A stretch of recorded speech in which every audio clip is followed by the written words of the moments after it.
Hi everyone, welcome to today's video. Imagine that you are working as a web developer and you are doing really good job in your current company. You are creating stunning websites and you are improving day by day and everyone appreciates the work what you do. You can also see that your websites whichever you create it's really attracting a lot of people and day by day you are also being valued a lot in your team. Your client appreciates you, your manager appreciates you, and you are really happy. And one fine day, you think that I'm really doing well and I know how to develop stunning websites, and people are really satisfied with my work. I also have a lot of contacts. You think that starting a website building business is a really good thing for me now. So you decide it and you are quitting your job and you are starting a new company which you really liked. Based on the contacts, whatever you have already, you got multiple new projects and you started working on them. So you are developing very good websites in your company and the word of mouth spreads. People get to know more about you and you started getting a lot of projects. Now, as a single person, you are unable to handle multiple things. For example, you need to respond to the new project proposals. You need to bill the people for whom you have already delivered the project. You also need to do the coding and build the websites. And you need to make sure of filing tags and things like that. So now it becomes overwhelming for you. So now you think it's better to hire someone who can help you with some things which you are not much interested in. So you are hiring a new person who is an experienced guy in sales and marketing. So now he is helping you in performing all the sales and marketing related tasks such as responding to the new customers and giving quotations and making those leads into potential projects. All these things he is handling, and you think if there is a finance guy that will also help you. So now you also hire a finance guy and he is taking care of all of your accounting and finances. He actually does it in a new software also, and it is very easy to take reports and things like that. Now you are really free to do develop websites and give demos to the customers. So you are happy to continue this way. Now, unfortunately, the finance guy leaves the company, he joins some other company, and now you have to handle both your work as well as the finance and accounting work. The worst part is the finance guy who left, he had fed all your data in a system which you do not understand, or it takes more time for you to learn about that system. Now it becomes a hectic work for you to do your development job as well as the finance and accounting job. So what you do, you take help from the sales guy to do some accounting job. So it goes on for a while. So now you are working a bit more extra than what you are supposed to do. The workload is also little bit increased for the sales guy. Now the sales guy feels overwhelmed and he thinks it's better to quit, and he also quits. So now all the work which those two people were doing, all are on you. It's becoming overwhelming for you also, and you are doing it for 15 hours a day or 18 hours a day. Now you are stuck in a caged situation. The author of this book, EMyth Revisited, he says that you are stuck in this situation because you have started your business because of a momentary entrepreneurial motivation. So that's why you are stuck in this situation. So what is this E-myth which he says here?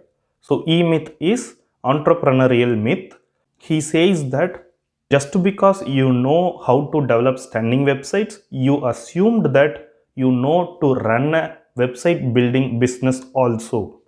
Author takes US as an example and says that over 1 million people start small businesses each year, and 40% of the businesses they are out of business in the first year itself.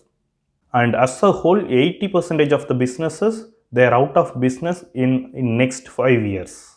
So the first thing as a technical guy or a technician, what you need to know is you are a technician now. Maybe software engineer or a plumber, electrician, whatever it may be the profession you are in. So you are a technician now. But in order to run a successful small business, you should not be just a technician. you need to play three different roles. First one, entrepreneur. Entrepreneur always looks for the future, to build new futuristic projects, to work on future ideas, to find future markets, to develop the business to multiple levels. So the entrepreneur always thinks in the futuristic way. Second, manager. The manager always works based on the past results, past sales. So based on that, the manager is making sure that the business is in right order in order to achieve the targets. The third one, technician. The technician always works in the present. Whatever the task he gets today, he tries to complete it. So currently you are a technician. So when you are a technician, you also need to understand the remaining two roles of entrepreneur and the manager before starting your small business. Or if you are already in your small business, then you need to make sure to understand the importance of these two roles. So after understanding these three roles, what you need to do is you need to work on your business, not in your business. What do the author mean by this? So when you start working on your business, you need to think your business as a duplicatable business. For example, if you are building a business today in one place, you should be able to duplicate the same business in 5,000 places in different parts of the world. If this is a little bit confusing, let's take an example. You consider about McDonald's or KFC. So whichever the part of the world you go, the kind of food or the burgers whichever you get in McDonald's, it will be same in whichever the part you go. That's because they have documented everything, like how they need to procure the required raw materials, how to cook something, how much time they need to fry something, what dress their employees need to wear, and what words they need to speak to the customers. So everything is documented and they know what exactly they need to do. These businesses are running based on systems, not based on people. The system runs the business and the people run that system.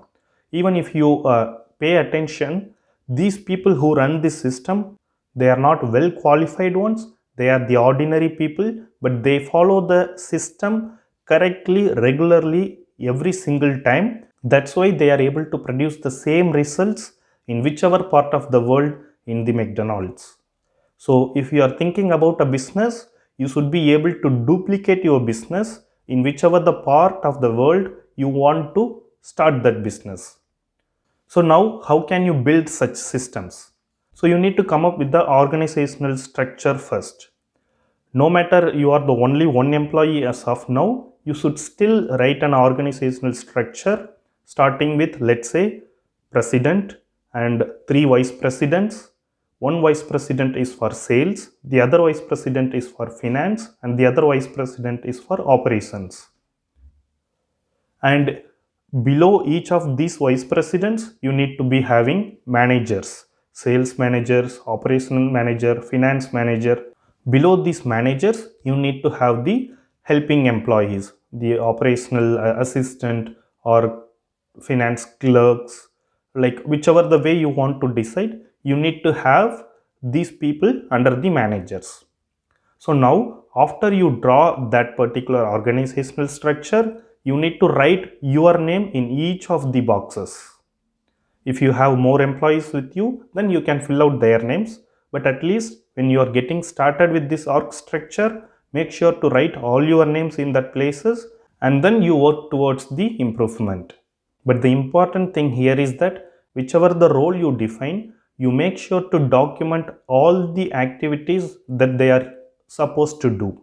They need to know their limits and they need to know what they will get if they are doing that job really well. After documenting all the job responsibilities, the career growth and other things for all your roles, you need to try to fill those roles from the bottom.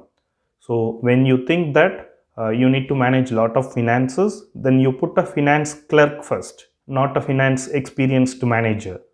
And then if you think you need more people for operations, then you put operation assistants, and then you fill operations manager, and then you fill vice president for the operations. So you need to go with the bottom-up approach. That's what the author is suggesting here. So to conclude this video, first thing you need to understand is, just because you are a very good technician, it doesn't mean that you can succeed in a small business. So make sure to understand the different roles of entrepreneur, manager, and the technician. And the second thing, you need to make sure your business is duplicatable, just like McDonald's or KFC. Third thing, you need to come up with a system which is going to run your business, and eventually your business needs to be run by systems, not by people. Hope this video is helpful. If you liked it, please give a like to this video and stay subscribed for more such videos. Thank you.